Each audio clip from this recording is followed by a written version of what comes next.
बिस्मिल्लाहिर्रहमानिर्रहीम। अस्सलाम वालेकुम, मैं हूँ आपकी होस्ट आयशा नदीम और आप देख रहे हैं पख्तून टीवी। जी नाज़रीन, अब हमारे साथ पीर फिदा साहब मौजूद है। आइए इनसे बात करते हैं कि ईद वाले दिन यहाँ पर मौजूद है। अस्सलाम वालेकुम सर। वालेकुम सलाम। ईद मुबारक। आपको भी ईद मुबारक हो, सब पाकिस्तानियों को ईद मुबारक हो। कैसा लग रहा है आपको यहाँ पे ईद सेलिब्रेट करके? बहुत अच्छा लग रहा है क्योंकि हम अभी पहुंचे पिशावर से और यहाँ पर आए कि अपने लाहौरियों के साथ।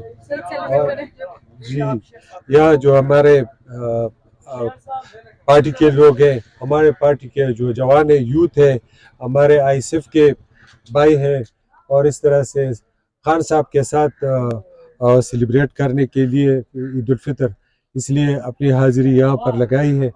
और सब लोगों को, सब पाकिस्तानियों को अपनी तरफ से ईद मुबारकबाद पेश करता हूँ।